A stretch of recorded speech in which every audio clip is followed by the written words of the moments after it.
Welcome to the Team Engagement Podcast, where leaders of teams share their insights. We discuss 6 questions in 9 minutes because leaders know how to be concise.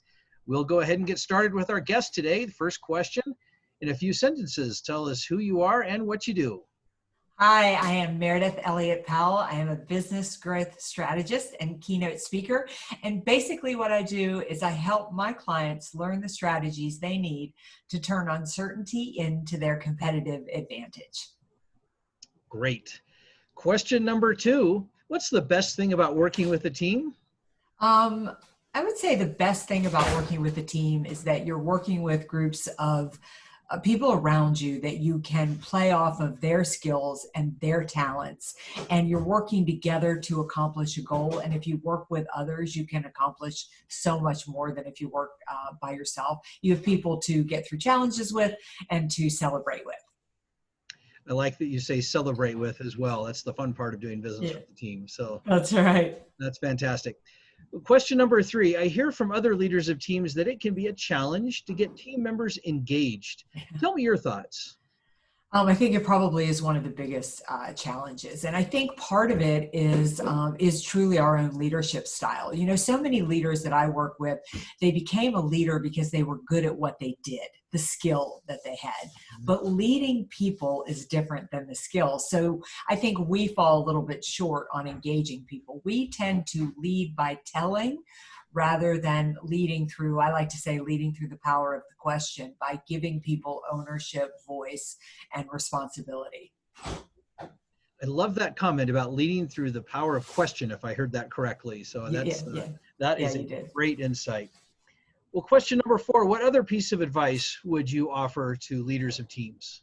You know, one of the things that's really been struck in the work that I've been doing lately is that, you know, I'm old enough that when I graduated from school and got a job, I believed that that job would be there. And my generation engaged because you got paid and you had benefits and you had guarantee employment. And that's gone today, no matter the age of the employee.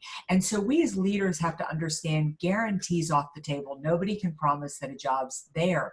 So we have to put something else back in its place. And one of the things I think we've got to put back in its place is that people don't want to do a job. They want purpose. They want to be a part of something bigger than themselves. And you can do that if you own the grocery store, or whether you're a huge nonprofit, you're an insurance company. You have to instill purpose. You've got to give your employees a reason to care.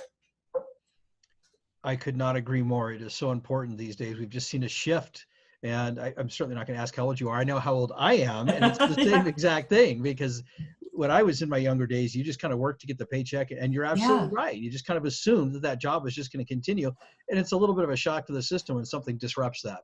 Yes, so outstanding comment. Outstanding comment. Question number 5, what other successful leaders of teams, such as yourself, would you like to recognize that have had a positive influence in your life?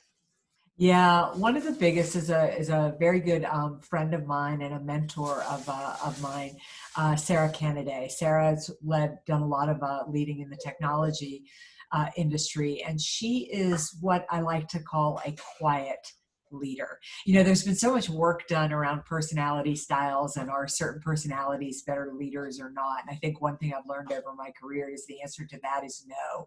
We tend to think of leaders as demonstrative and take charge type of people, but she's really very much a quiet leader. And then I'll have to say my first really great boss is a gentleman by the name of Jeff Ward when I worked in the banking industry. And the reason he was a great leader is because by the time he got promoted to corporate center, I realized we didn't need him anymore. He had grown us all to the point that we could lead without him. And I don't know that I've ever seen anybody do it that eloquently again in my entire career.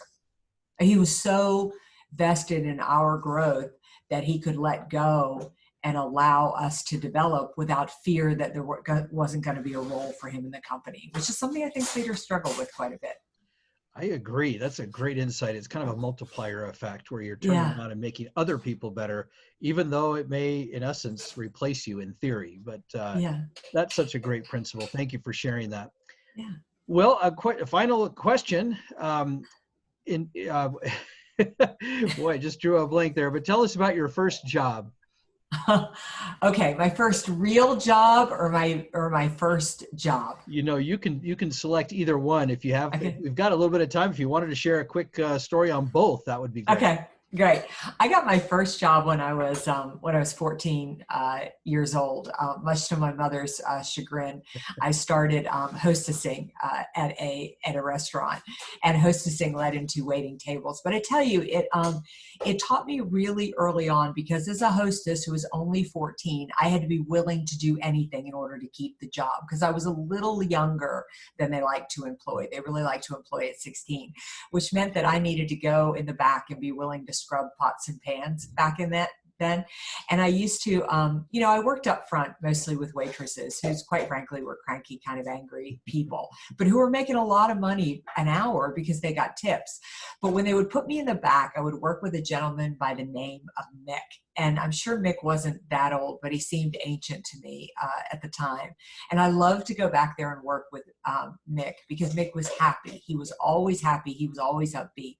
Now, Mick walked an hour to work from New Salem every day.